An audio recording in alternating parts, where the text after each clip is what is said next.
Assalamualaikum warahmatullahi wabarakatuh. Selamat pagi, berjumpa lagi dengan saya pada pembelajaran matematika.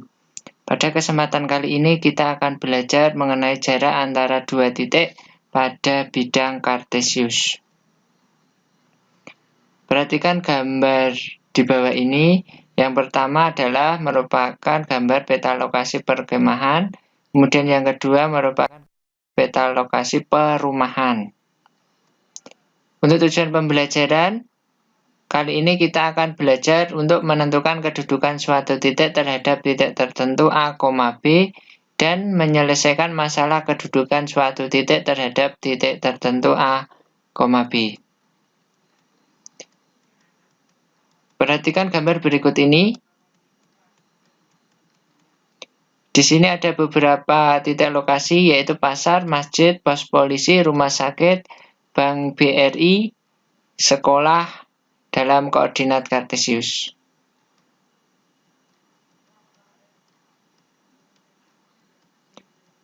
Bagaimana kedudukan bank BRI terhadap masjid? Bank BRI terhadap masjid. Kemudian, bagaimana kedudukan masjid terhadap rumah sakit? Untuk menjawab pertanyaan tersebut, marilah kita pelajari materi berikut ini. Misalkan di sini ada contoh, kedudukan relatif bank BRI terhadap masjid. Untuk menentukan kedudukan suatu titik ada beberapa langkah yang harus dilakukan, antara lain yang pertama yaitu menentukan titik utama sebagai pusat atau acuannya. Titik utamanya di sini yaitu masjid. Kita buat garis bantu, garis horizontal, kemudian vertikal. Kemudian dalam contoh soal ini, masjid berada pada titik negatif 2,2. Ya, bisa dilihat di sini. Kemudian bank BRI pada titik 3,4. Langkah yang kedua yaitu gunakan titik utama sebagai titik acuan dalam menentukan kedudukan titik yang lain atau relatif. Ya, kita hitung dari masjid 1, 2, 3, 4, 5. Ya, kita perhatikan langkah pertama adalah sumbu X dulu. Kemudian naik ke atas yaitu sumbu Y 1, 2. Kemudian langkah yang ketiga itu menentukan kedudukan titik lain atau relatif terhadap titik acuan. Pada kesempatan kali ini atau contoh soal kali ini, kedudukan relatif bank BRI terhadap masjid adalah 5,2. Jadi, kedudukan relatif bank BRI terhadap masjid adalah 5,2. Untuk contoh soal yang kedua, bagaimanakah kedudukan relatif masjid terhadap rumah sakit? Coba kita lihat masjid terhadap rumah sakit. Langkah yang pertama yaitu menentukan titik utama sebagai pusat atau acuan. Pada kesempatan kali ini berarti titik utamanya adalah rumah sakit. Ya, kita garis. Kemudian rumah sakit berada pada titik 1, negatif 4. Bisa dilihat. Kemudian masjid negatif 2,2. Gunakan titik utama sebagai titik acuan. Nah, dalam menentukan kedudukan titik yang lain, berarti kita bergerak dari rumah sakit pada sumbu X. Kita lihat horizontalnya. Berarti 1, 2, 3. Kemudian setelah itu kita naik 1, 2, 3, 4, 5, 6. Menentukannya titik lain terhadap titik acuan berarti berapa pada contoh soal ini? Kedudukan relatif masjid terhadap rumah sakit negatif 3,6. Kenapa bisa negatif 3,6?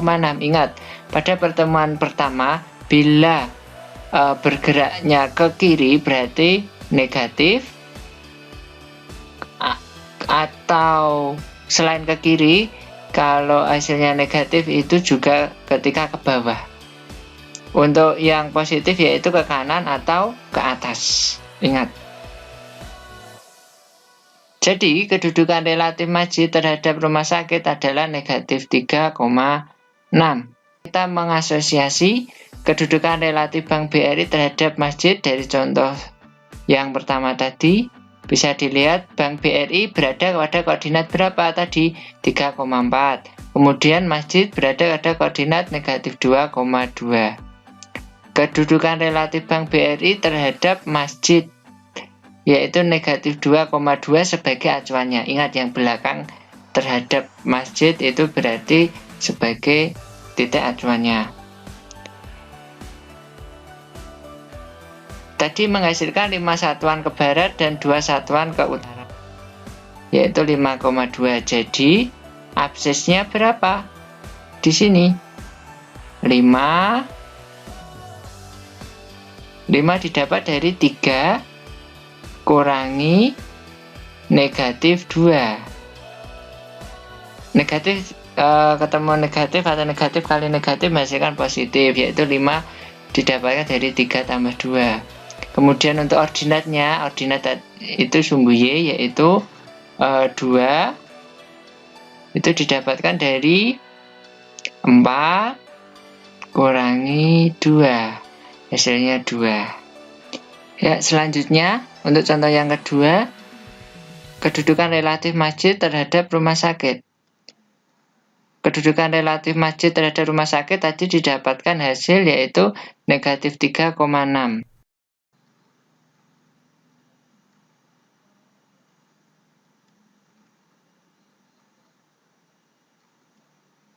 Dari mana hasil negatif 3,6? Ya kita lihat negatif 3 kita masukkan di sini. Ya, absis ya, sumbu X. Ingat masjid negatif 2 kita ambil, kemudian 1 menghasilkan negatif 3. Kemudian selanjutnya yaitu ordinat. Ordinat sumbu Y yaitu 6. Kita masukkan di sini. 6 didapat dari mana? Yaitu 2 kurangi negatif 4. Nah, negatif ketemu negatif jadi plus, berarti 2 tambah 4, 6. Ya, jadi kesimpulannya atau didapatkan rumus berdasarkan fakta-fakta di atas dapat disimpulkan bahwa kedudukan relatif titik A X1, Y1 terhadap titik B X2, Y2 artinya adalah kedudukan titik A terhadap titik B, di mana titik B adalah acuan sebagai titik utamanya. Nah, berdasarkan contoh soal tadi, kita harus membuat garis vertikal dan horizontal, sehingga didapatkan rumus jika kedudukan relatif A X1, Y1 terhadap B X2, Y2 dinotasikan X aksen, Y aksen. X aksen sama dengan X1 kurangi X2. Kemudian Y aksen sama dengan Y1 kurangi Y2. Untuk lebih mudahnya, Ustadz beri contoh yang ketiga. Misalkan di sini ada titik A. A misalkan 2, negatif 8. Kemudian yang B, ini contoh ya. Ustadz kasih contoh lagi, B misalkan 3, negatif 5. Ya, misalkan tentukan kedudukan titik A terhadap titik B. Berarti berdasarkan rumus ini, titik A terhadap titik B berarti langkah pertama adalah menghitung X1 min X2, Y1 min Y2. Berarti sini kedudukan A terhadap titik B. Berarti A terhadap B ya. Berarti rumusnya adalah A kurangi B. Berarti kalau dalam hal ini berarti kita hitung yaitu 2 kurangi 3, ya dalam kurung dulu ya, kemudian koma A kurangi B. Sekarang sumbu Y nya yaitu negatif 8 kurangi negatif 5. Ya, kita kurangi, berarti menghasilkan 2 kurangi 3 berapa? Negatif 1, min ketemu min plus, berarti negatif 8 ditambah 5, berarti hasilnya negatif 3. Gini saja bisa ditulis negatif 1, negatif 3. Ya, itu hasilnya. Tadi A terhadap B. Kalau ada soal lagi, misalkan tentukan titik B terhadap A. Nah, berarti B terhadap A, berarti tinggal kita hitung, yaitu B kurangi A. B-nya berapa di sini dari contoh, misalkan berarti 3 kurangi 2. Ustadz kurangi dulu, kemudian B kurangi A, berarti Y-nya negatif 5, negatif 8. Berarti 3 kurangi 2, 1, negatif 5, min jadi plus. Berarti 8 kurangi 5, 3. Nah, berarti bisa seperti ini. Nah, mudah kan untuk mencari titiknya? Ya. Untuk selanjutnya, di sini ada kuis. Perhatikan gambar berikut ini. Gambar di atas menunjukkan skala 1:300, artinya setiap 1 satuan cm pada bidang kartesius mewakili 300 cm pada jarak yang sebenarnya. Untuk soalnya, tuliskan koordinat pos 1. Pos 1 bisa dilihat sendiri, tenda 2, kolam, dan pos 3 terhadap pos utama. Nah, pos utamanya di situ ada ya. Kemudian, yang kedua, perhatikan kembali denah perkemahan. Coba tentukan kedudukan relatif perumahan terhadap pasar. Perumahan terhadap pasar. Perumahan di sini berada titik 6,5 terhadap pasar. Pasarnya 4,3. Kemudian gambarkan pada bidang kartesius. Ya, sekian materi pembelajaran matematika kali ini. Semoga ini bermanfaat bagi kalian semua. Tetap jaga kesehatan dan sampai jumpa pada pertemuan berikutnya. Sekian saya akhiri. Wassalamualaikum warahmatullahi wabarakatuh.